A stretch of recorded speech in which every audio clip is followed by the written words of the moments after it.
Hi everyone, today I'm going to be reviewing Scandal Season 5, the finale. So we starting off with Jake. He over here killing his father-in-law so he can get his wife's inheritance. Now mind you, this man then just got done telling Jake how he's the son he never knew he wanted. He had daughters, loved him, but Jake came along like, I really like, you like the son I never knew I wanted. And I'm like, no, you really just killing this man because of what Daddy Pope then said after he just doggone told you you were the son he never knew he wanted.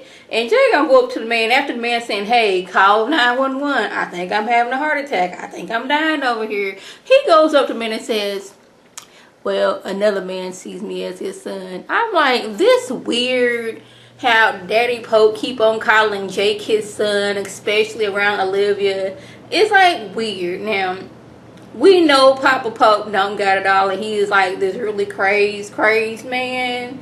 So like the fact that he still calls Jake his son, but you know, Jake's at this point where like he just won't out from under command, but he's still gonna play along until him and Olivia or whoever can come up with a plan for him to escape, you know, Daddy Pope and not lose his life, because there is no place on the entire night planet Jake could go without Papa Pope finding him. So Tom tells Cyrus that he's found Michael and Cyrus's daughter. They living in a little place where it's in his auntie's name. Little girl, she not in school, but she has some tutors.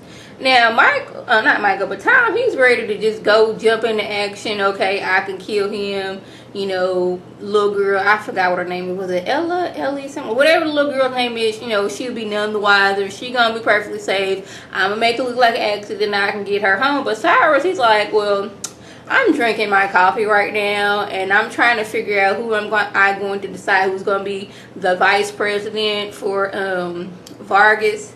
So he goes to David with, you know, proposition like, hey David, how would you like to be the vice president alongside, you know, Vargas? Now David, he not stupid. He knows how Cyrus is. He's like, okay, who do I have to sacrifice in order to get this job? Because I know you just not coming to me like, hey, I want you to do this and there's no strings attached. But let Cyrus tell it, you know, he's a new man. Yeah, back in the day, if you wanted to be a part of his crew or you wanted a favor, you know, you had to maybe kill somebody, you know, plant some evidence on somebody, you know, starts like that, you know, hold somebody hostage for a few days, these type of things. But you know, Cyrus, he on this new thing. Vargas, he a good man. He's the right man. He ain't got no skeleton. He's genuinely nice. And David, you genuinely nice, even though you didn't got caught up in, you know, Olivia and all the craziness and what they do over there at Pope and Associates, the craziness in the White House, and you got Elizabeth doing crazy stuff with her too. So you know what this deal is. So like, I don't really want nothing from you, but you know, I just think that he's a good man and you know, you the right person to be his VP. But I'm like, I don't believe Cyrus in most of what he says, because Cyrus, if he is that person and he will go up to you and you think he's like on your side and then he'll turn against you. So Edison goes to tell Olivia that, hey, Jake gave me a message and I need to relay to you. Like, he wants out. He wants out from under Daddy Pope's thumb. And, like, you the only person that can get him out from Daddy Pope's thumb. But Olivia, she don't want to go there because, you know, Daddy Pope had already said, I will kill Jake. Yes, Jake is my son, but I will kill him if you talk to him, if you come near him, if you say Jake's name. You not doing that. But she's like, you know what, I got a convention to get to, so I ain't really got time to be helping Jake. But he's looking like, oh, so it's like that. So Huck tells her, he's like, look here, Vanessa's daddy's dead, and I'm pretty sure your daddy and Jake had something to do with that. So that means your daddy, he's lining things up to get Jake into the White House. You need to get him out now. But she's like, if I go near Jake or say Jake's name, he gonna be dead. My daddy said so himself. And you know my daddy crazy just like everybody else. Remember, he had you in that hole for a month in, had you going crazy. You was over there looking like a doggone pharaoh man that lives in the doggone mountains and don't know how to talk. You was that person on the subway platform. So you know what damage my daddy can do to you. That could be Jake times 1,000. So I want to help him, but like, how are we gonna help Jake without my daddy knowing? Because my daddy knows everything. It's like my daddy got some implants in all of us to where he knows exactly what we thinking at all times, and that's how he's one step ahead of us. So Daddy Pope goes over to see Cyrus and Vargas, and Vargas, he listening to Daddy Pope, but Cyrus like, he know Daddy Pope and his like messed up ways of doing things, and how he's had a B613 and he's just all around low down dirty dog. So Cyrus like, you know what, getting an endorsement or like any kind of support from him, that is like a lawsuit waiting to happen, so we're not really gonna do that. So once Vargas leaves, Daddy Pope's like, oh, so this is what we're doing. Pretty sure your guy wouldn't like the fact that you had that whole shoot in Harrisburg. Oh yeah, I know about that. I'm like Cyrus, you know, Tom was one of the main dudes from B613, and now you and Tom are kind of sort of together. And I'm pretty sure Tom is not going back and forth telling like Daddy Pope certain things, or maybe he is. So now Cyrus, he is caught like, if I don't take Daddy Pope's money, it's gonna get out that I set up this whole thing, this shooting and, you know, innocent people doing stuff that they didn't want to do, a kidnapping of a little boy, several people getting killed. Like, what do I do? I'm like, yeah, you wouldn't want to, like, see, this is how you can't be doing stuff and having people getting killed and setting up people and stuff, and then be like, okay, now what I'm going to do? You should think about these things before you do it. So you was all about, I want the fame and the glory, but you didn't know the outcome was going to happen if it gets out.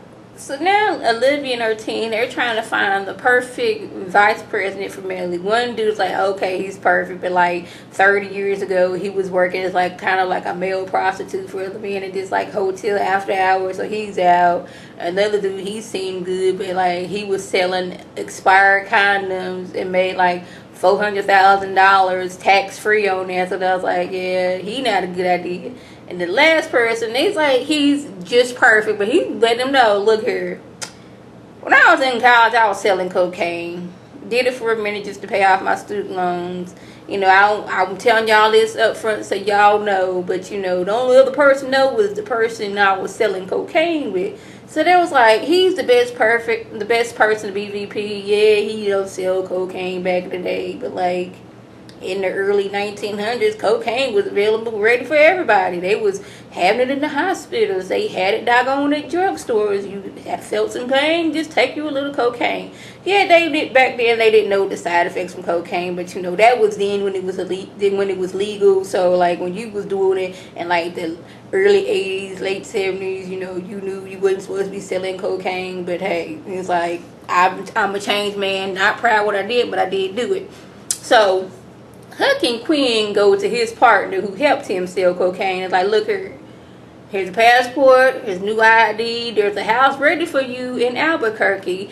You just take this and you be alright. He's like, my name is such and such. Like, no, this is your new name. Either take this name and, you know, go on this new life, or you can just die right here and there. You know, they try to tie up loose ends. So, like, this is the only other person know that he was selling cocaine. We get this person out the way, then we in the shoe-in.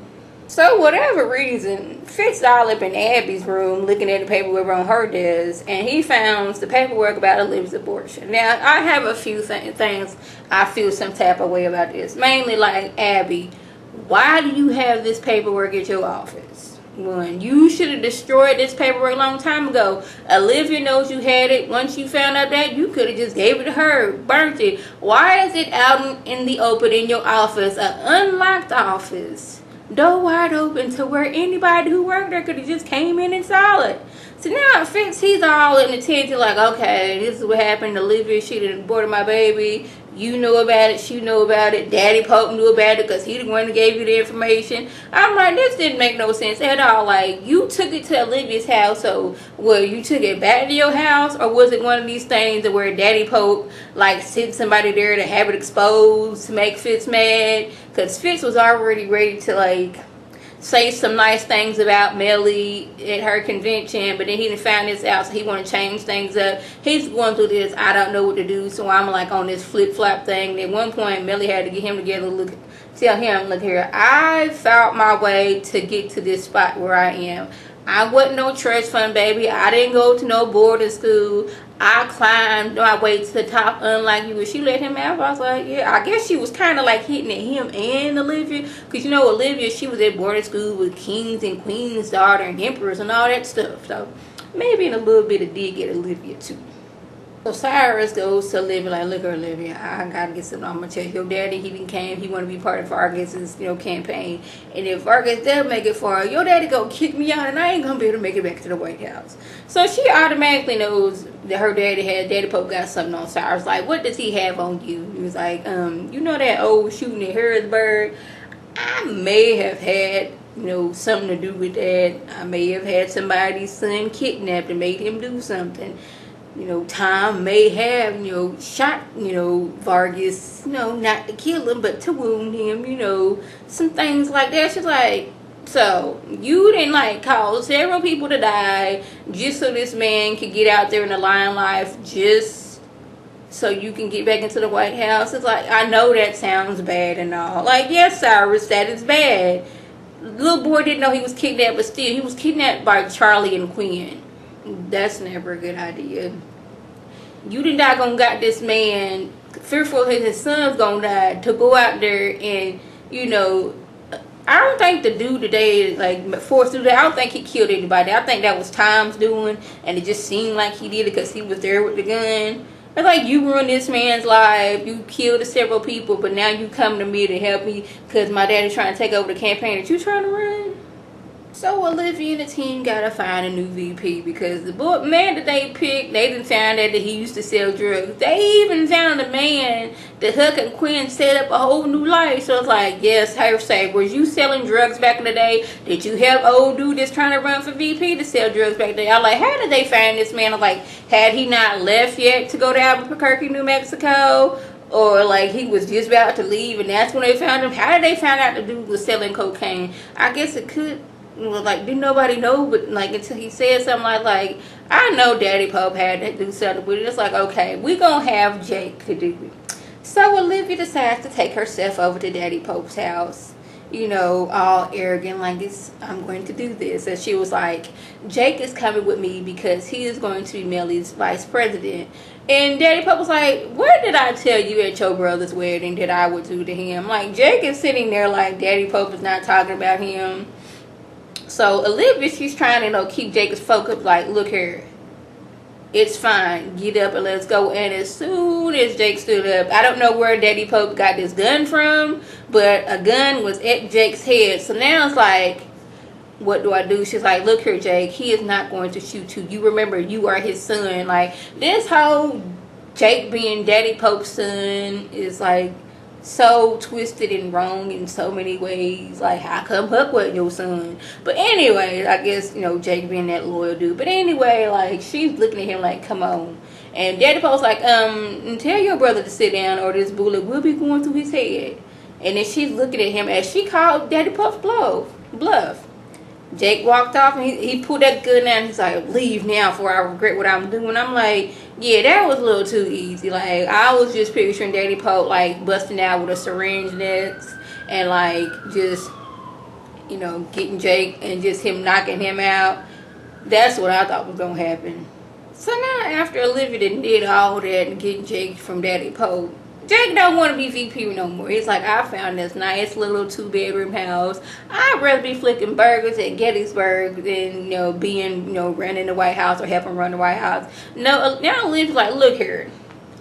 I done just risked your life and stood up to my daddy. Now, my daddy is that crazy person. So after I did all this, now you talking about you don't be part of the White House. And like, he's noticing like, girl, you are just like your daddy. Have you not noticed that? And she's like, well then, I was part of my daddy. I guess once Jake realized how she is, he just went on out there and, I guess accepted his, run for, being MELLIE'S vice president. But it was weird because Daddy Pope was at home smiling like, his plan worked. Like, even though they didn't know that was his plan, that was still his plan to get Jake in the White House. And he's happy because, like, his son is in the White House and his daughter, she could be like, whatever job Abby does right now, that could be Olivia's job. So both his kids is in the White House and running and doing things like he's always wanted them to do. It was just like a weird little scene. So Cyrus was supposed to have David be the VP, but they didn't call him up and like, we're going with somebody else. So Cyrus was like, why don't I become the vice president and get back in the White House? So Liv was like, oh. she realizing that Cyrus used her so that Jake wouldn't be Vargas's vice president, so he could be the vice president. I was like, Cyrus, touche to you, but you know how Olivia is. She will come back for you because she has information on you. So it may or may not be a good look for you when the season comes back on, but it was a good episode. I thoroughly enjoyed it. I didn't expect Daddy Pope to just like give in like that, but then in a way I don't think he gave in, because like this is what he wanted. He wanted Jake to be the vice president, so he's probably going to get his wish.